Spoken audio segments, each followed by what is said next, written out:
धन्यवाद चेयरमैन साहब, आपने मुझे बजट पे बोलने का मौका दिया। चेयरमैन साहब, कोई समय होता था कि देश के वित्त मंत्री बजट पेश करते थे, एक लाल रंग का ब्रीफकेस होता था। अब जब वो ब्रीफकेस लोकसभा में खुलता था तो देश के किसान, गरीब, मजदूर और छोटे व्यापारी की जिंदगियां बदल दिया करता था। ऐसा बजट किसी जमाने में हमारे लीडर्स और सरकारें लेकर आती थी।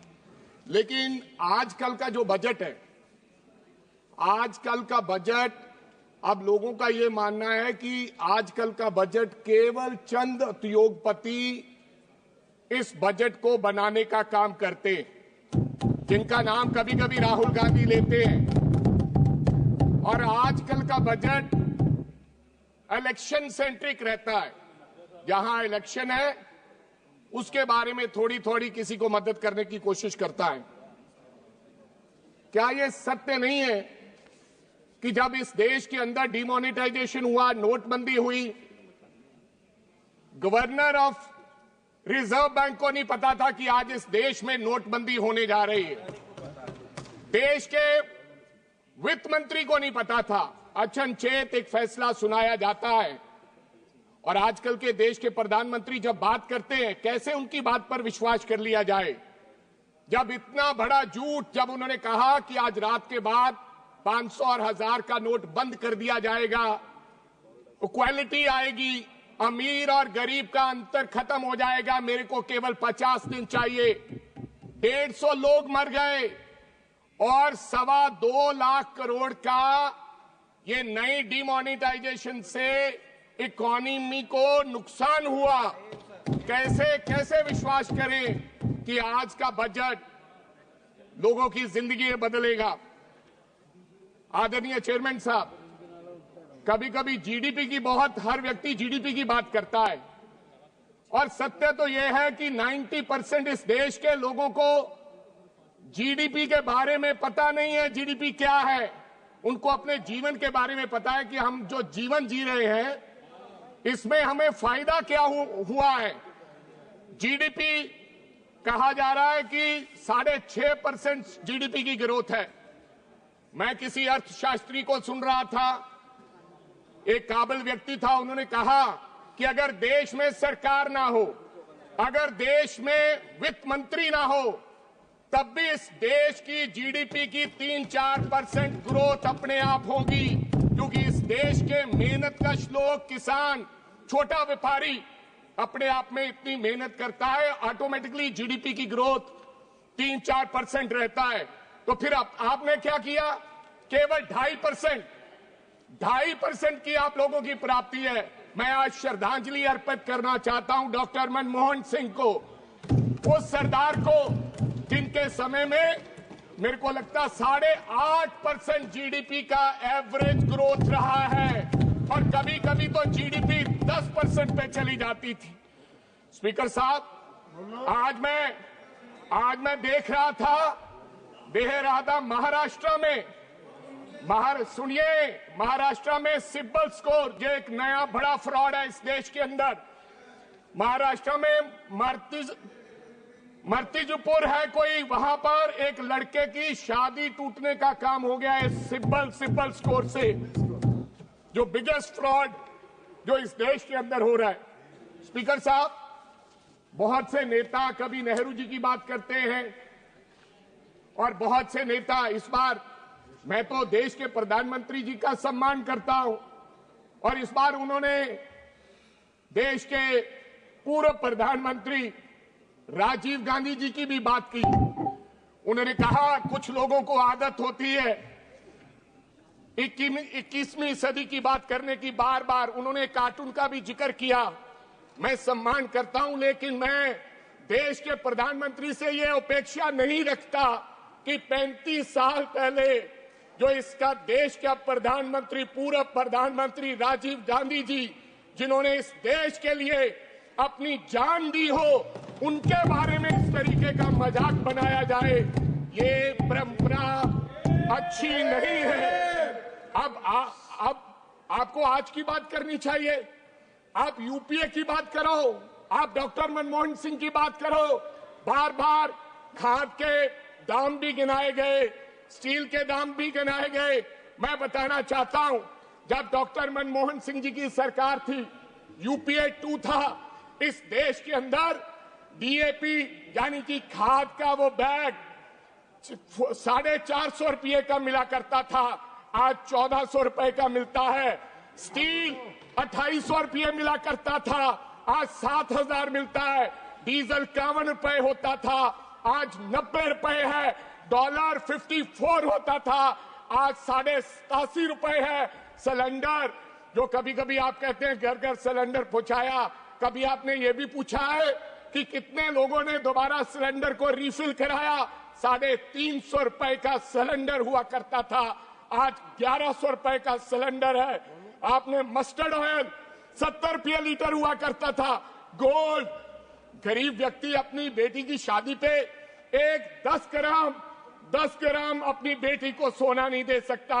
मनमोहन सिंह जी का समय होता था 22,000 रुपए गोल्ड हुआ करता था, और आज 81,000 रुपए का गोल्ड है। आप कहते हैं कि जीडीपी की ग्रोथ 6.5% है। किसान की बात करना, आपने किसान के लिए, आदरणीय देश के प्रधानमंत्री जी ने कहा मैं तो किसान हूं, उन्होंने कहा 1 प्रति एकड़ को 30,000 रुपए का फायदा हुआ है। हमें तो कहीं फायदा वो नजर नहीं आया कि प्रति एकड़ किसान की आमदन में 30,000 रुपए का फायदा। कोई किसान का बच्चा अगर बताएगा तो मैं संसद छोड़ के जा सकता हूं। किसान ने क्या मांगा था? किसान ने क्या मांगा? ऋषिकांत जी, एक मिनट। किसान किसके लिए संघर्ष कर रहा है? किसान बॉर्डर पे बैठा है, 1.5-2 साल से बॉर्डर पे बैठा किसान एक मांग कर रहा है। किसान ने कहा, सुनिए, किसान ने कहा मेरे को एमएसपी चाहिए। किसान भूख हड़ताल पर बैठा रहा, मरण वर्त पर हमारे डल्लेवाल साहब बैठे रहे। एक लड़का शुभकरण, जिसको हरियाणा बॉर्डर क्रॉस नहीं करने दिया गया, गोलियां मारकर उसकी हत्या कर दी गई और 0 एफआईआर लॉन्च हुई। क्या किसान का बेटा मरे तो 0 एफआईआर लॉन्च हो? ऐसा व्यवहार आपने किसानों के साथ किया। आपने कहा था, आदरणीय चेयरमैन साहब, कहा था कि हम किसान की आयात दुगनी कर देंगे। किसान की आयात तो दुगनी नहीं हुई। आप किसान निधि योजना लेकर आए। मैं आपको पंजाब की बात बताना चाहता हूं। किसान निधि योजना, जो आप छाती थपथपाते हैं और कहते हैं हमने परिवर्तन किया है किसान के भविष्य में, क्या हुआ? 2019 में 23.5 लाख लोगों को किसान निधि योजना से पंजाब में फायदा हुआ। फिर लोगों ने धरना लगाया, किसान बॉर्डर पे आए। 2023 में जब किसान बॉर्डर पे आया तो आपने 14 लाख किसानों के निधि योजना से खाते उड़ा दिए गए। कहा इनके पास डॉक्यूमेंट कंप्लीट नहीं है। तो पहले आपने 23 लाख लोगों को किसान निधि योजना से फायदा कैसे पहुंचाया? आज मात्र पंजाब में 8.5 लाख लोगों को किसान निधि योजना से फायदा हो रहा है। नई स्कीम आपने कहा कि हम 100 जिलों में हम प्रोडक्टिविटी के लिए, यानी कि पैदावार के लिए उनको हम मदद करेंगे। लेकिन किसान की मांग तो एमएसपी की है, जिसके लिए वो मर रहा है, उसके लिए आपने कोई विचार नहीं किया। आदरणीय चेयरमैन साहब, अगर गरीब की बात करें तो आंकड़े पता नहीं क्या क्या कहते हैं यहाँ के। आप कुंभ में अगर 300 लोग मर जाएं तो आप कहते हैं 30 मरे हैं। कोरोना में 2 लाख लोग मर जाएं तो आप कहेंगे 20,000 मरे। नीति आयोग क्या कहता है? आपका नीति आयोग क्या कहता है कि केवल इस देश में 5% गरीब लोग हैं। आपकी रिपोर्ट है, ये मेरी रिपोर्ट नहीं है, क्योंकि आपने आंकड़े फच करते हैं, गलत पेश करते हैं। दूसरी तरफ आप ही कहते हैं हम 80 करोड़ लोगों को पीडीएस की कनक देते हैं। खुद ही कहते हो अगर 80 करोड़ लोगों को पीडीएस की कनक देते हो, 5 किलो कनक लेने के लिए राशन के डिपो के बाहर खड़ा वो व्यक्ति वो गरीब है इसलिए आपकी 5 किलो कनक लेता है। ये हालात है इस देश के, इस देश का ये सच है। आदरणीय चेयरमैन साहब, अगर मनरेगा की बात करें, आज मनरेगा के वर्करों की क्या हालत है। केवल 1 साल में 19 रुपए दिहाड़ी बढ़ाने का काम किया। कब से चली है मनरेगा? 2006 से आज 20 साल हो गए। हरियाणा सबसे ज्यादा मेरे को लगता दिहाड़ी देता है। Minimum wages 374। आज एक दिहाड़ी की 100 दिन का रोजगार नहीं मिलता, केवल 45 दिन का रोजगार मिलता है, जो एवरेज कैलेंडर बताता है 374 रुपए।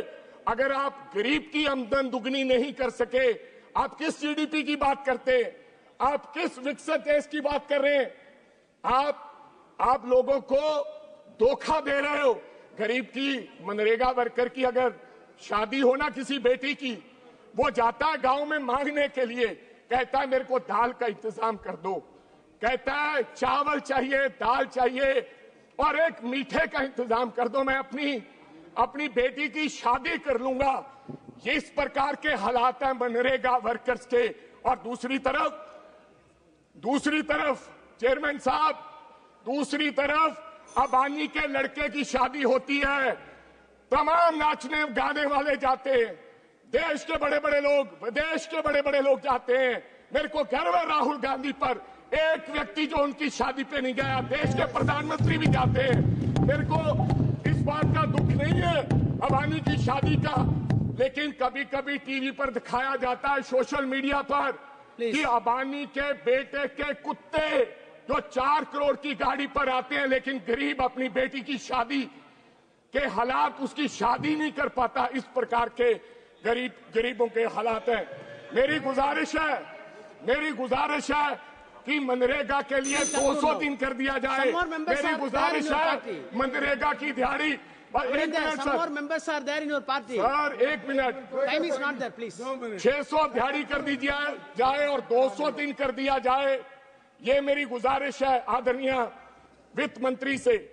एमएसएम की हालात बताना चाहता हूं। सर सुनिए, मैं लुधियाना से आता हूं, वहां पर 1.5 लाख तकरीबन एमएसएमईज हैं, आज बंद होने के किनारे पर हैं। एमएसएमईज बंद होने के किनारे पर हैं। वहां पर साइकिल इंडस्ट्री है, सिलाई मशीन इंडस्ट्री है। आप क्या कह रहे हो? अब सरकार ने मन बनाया है, अपने मित्रों को फायदा देने के लिए कहा है कि हम 25% स्टील सेफगार्ड लगाएंगे।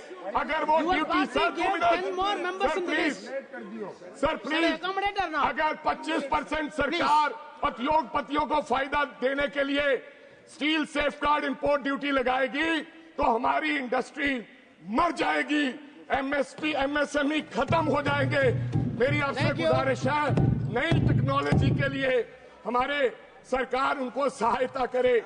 आप लास्ट पे बार बार कहा जाता है अमृतकाल सर कर रहा हूँ, लास्ट 1 मिनट। कहा जाता है सर अमृतकाल का समय है, मिडिल क्लास को फायदा हुआ है।